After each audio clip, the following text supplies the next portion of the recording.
Hello and welcome to Year 2 Pure at Haybridge Math Department, Chapter 3, where we are looking at series.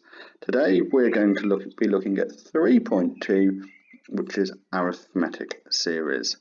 Okay, so before we get started, let's just run through a few ideas and rules about how we should be making notes and proceeding. Well, the first thing to say is, in this video, I won't be telling you to pause the video and make notes. What I want you to do is make sure that at the end of each slide, before I advance to the next one, pause the video and write down into your notes everything that you see on the screen, the printed and the handwritten by me, and I want you to put it in neatly and logically so that when you come to revise you have a coherent and clear set of notes. So that's the first rule. The second rule is, what I want you to make sure that you're doing is, whenever there's a your turn, I want you to make sure that you do actually have a go at the question before hearing my solution. It would be tempting to just sort of let the video play through, just watch it, see how I do it, don't have to think so much then, and that's not going to help you learn quite as much as if you pause the video, have a go at a question, and then see how I do it. Finally, what I really want you to make sure you do is do all the exercises. Make sure that you do all the exercises in all the questions that you can do. Any problems, any issues, any questions that you don't know what to do, bring them along to the tutorial, the online tutorial that we're going to be having, and we will go through them then. Okay, so let's get on today with our 3.2 arithmetic series. So next slide. Okay, so let's define first of all what a series is. Now, a series is a sum of the terms of a sequence. So here is a sequence. Leave the pen. 1, 2, 4, 8, 16 and 32. Now this is the geometric sequence, if you remember from last time, and very important with what's been happening in the news lately. But anyway, we'll look at geometrics more in a later lesson, but for now let's just look at the series of this, where we go 1 plus 2 plus 4 plus 8 plus 16 plus 32. And if you add those all up, you'll get 63. Okay, so that's a series. Now, an arithmetic series is a sum of an arithmetic sequence. So if we have, say, this sequence here, 1, 4, 7, 10, and 13, if we add up these terms, then we get 35. Right. Okay, so there's an arithmetic sequence. And here is the series. Right. Now, fortunately, you are given, in the formula book, you are given the formula for an arithmetic series. And here it is for you in its glory. There it is. The sum of the first n terms of a sequence is given by that. So there's the sum of the series. So if you remember from last time, we had A was the first term and D is the common difference. Now that's a standard formula, we'll use that probably the most, but there is another formula that you will see from time to time. You do need to be aware of it, you do need to know how to use it, and that is given like that. And this time we've got rid of a D and we've done a little bit of messing about, and we end up with a formula n over 2 A plus L. Now L is the last term in the sequence, or in the series as we're adding it up. Okay, so let's now go on and have a look at some examples. You'll note, if you're looking at the book, but I'm going to do this in a different order to the way that the book goes about it. So we're going to do the first couple of examples that we're going to do are going to be applications of the formula. And to be fair, it is little more than complicated substitution, at least on the first example. So let's have a look at it now. So we have a series there. X goes on for 50 terms. We've got the first 5 terms there, but there's enough there to tell us what's going on there. So if we have A here, which you can see is the first term, which is 32, D, which is minus 5, then the sum of the first n terms is going to be n over 2, 2a plus n minus 1 d, closing that bracket. Then if we want the sum of the first 50 terms, then we are going to go 50 over 2, 2a, which is 64, n minus 1, which is going to be, well, 50 take away 1 is 49, times minus 5, or negative 5, put that into your calculator, and you will get the glorious total of negative 4,525. Okay, quite a straightforward question, just a basically substitution, just into a bit of a complicated formula. Can you have a go at this question? Okay, so in this question, you have A is 3, D is positive 4. Now it's going up by 4, so you have a sum of the first 20 terms, and let's actually just write out the formula first of all. So let's change that to n over 2, 2a plus n minus 1 d. Handwriting's not the best when it's definitely not on this. Right, sum of the first 20 terms, you've got 20 over 2, 2a, which is going to be 6, plus n minus 1, where you've got 20, so it's going to be 19, and we are timesing that by 4. Sticking that into your calculator, you should get 820. Okay, so give yourself a big tick if you got that correct. Now the next example is another substitution question, but it leads to an equation that we then have to solve. So let's have a look at this now. Okay, so in this example we have another series, but we don't know how big this series is. All we know is that we keep on going, adding up our terms, and eventually we get to a number that is bigger than 2000. What is the smallest value of n? What's the least number of terms that we can have so that when it all adds up, it comes to a number that is bigger than 2000? Let's work that out now. So what we've got here is A is 4,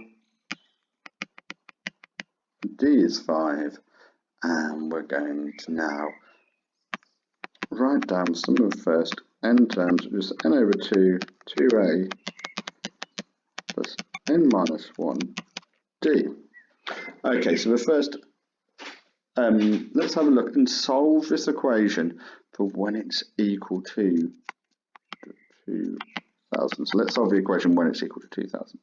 So n is what we don't know. A is 4, so 2a is 8, and then we've got n minus 1 times by 5, and we get something that looks like that.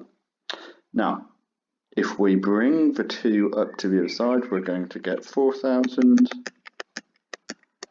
and if we expand out the bracket, then we are going to get 8n plus 5n times n minus 1.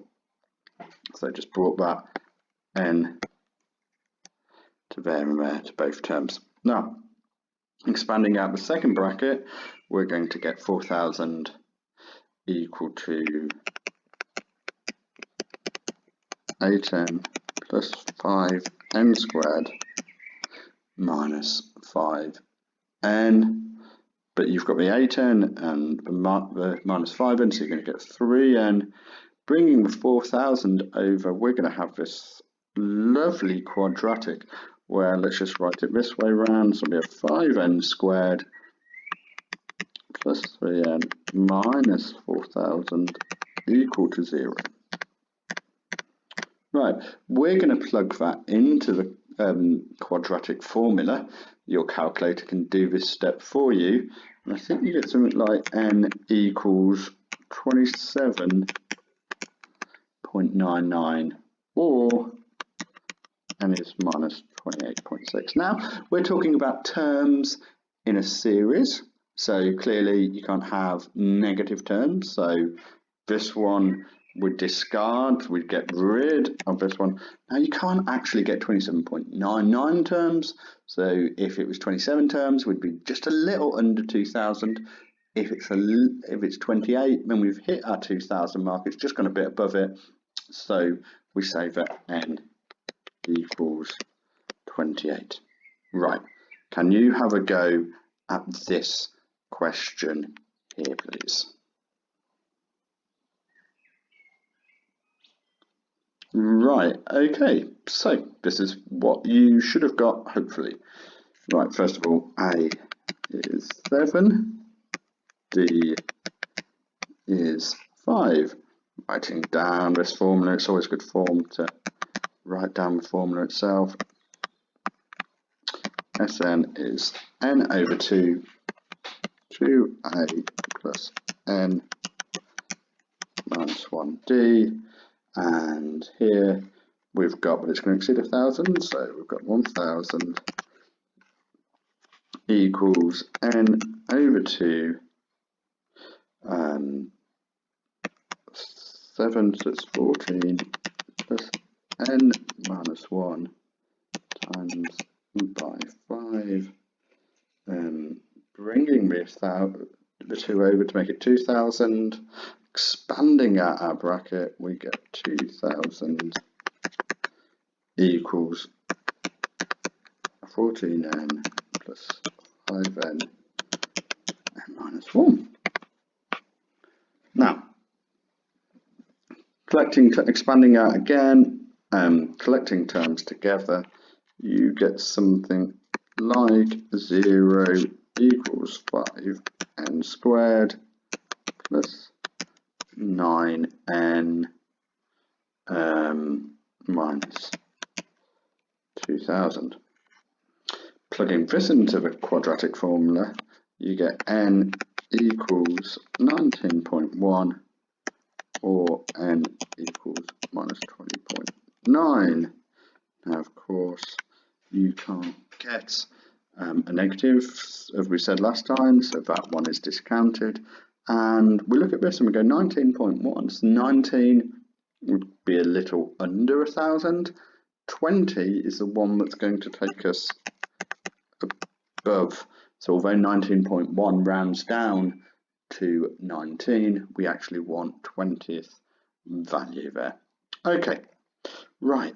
So there's two examples of where we just sub numbers into the formula and we rearrange. What we're going to do now is we're going to have a look at where the formula comes from.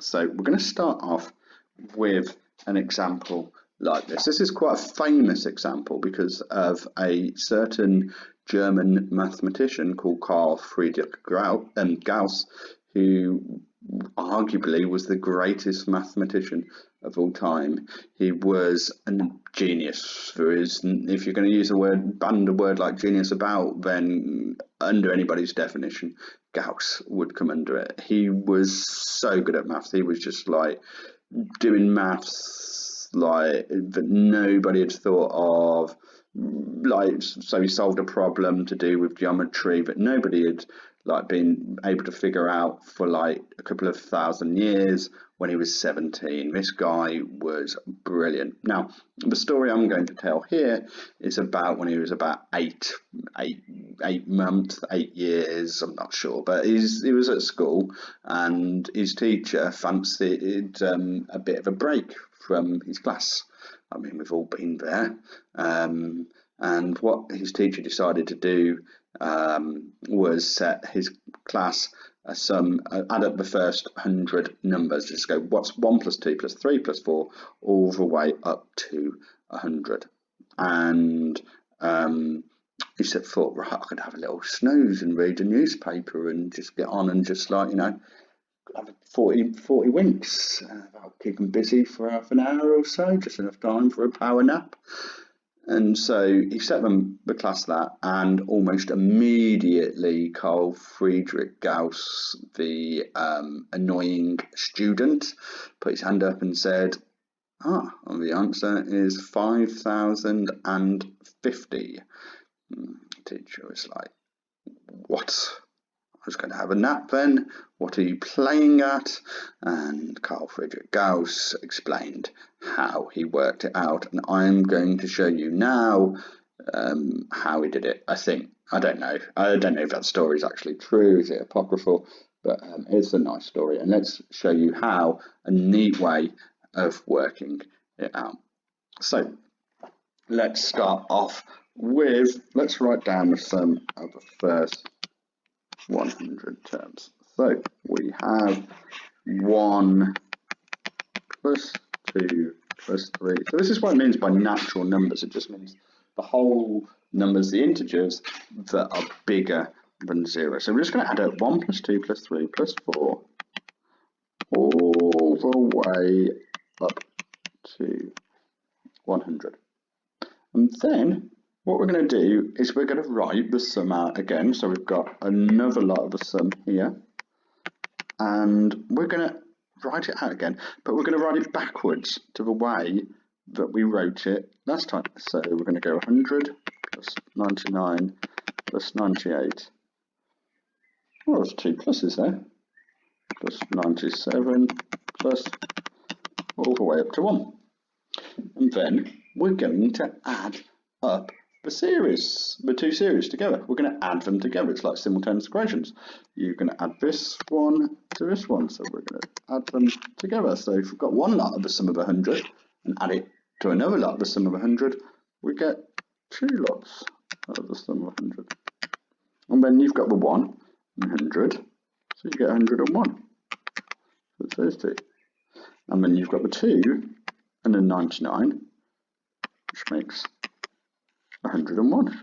And then the 3 and the 98 makes 101. And 4 and 97 makes 101.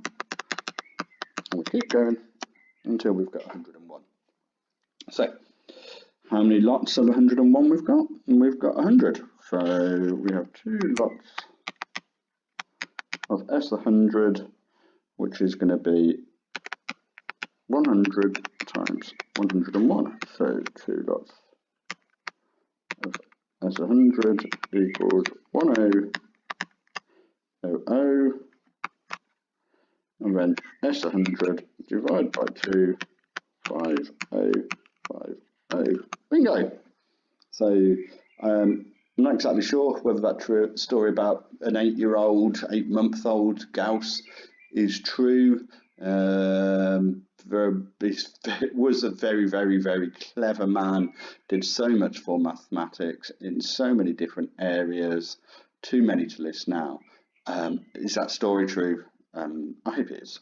Right, okay, but what we need to do now is come up with the actual formula so that we don't have just one specific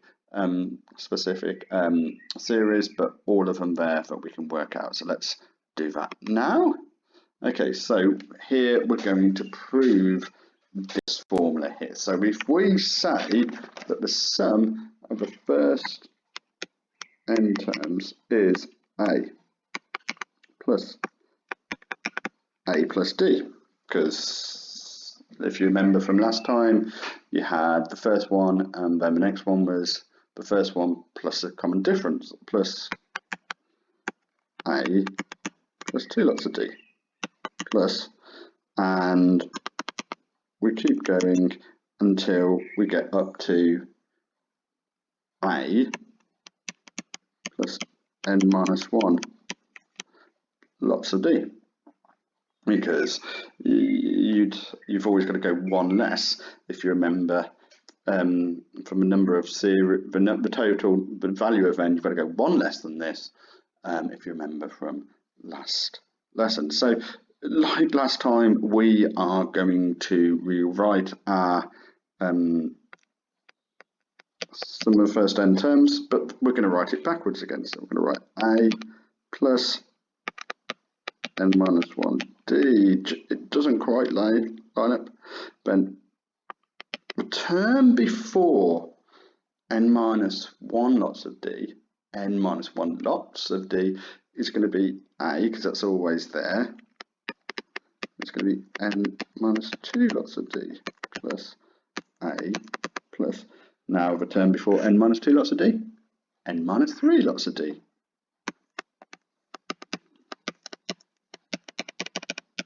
And we keep going until we get to A. So we've got the series written out one way, written out the other. What we're going to do now is, like last time,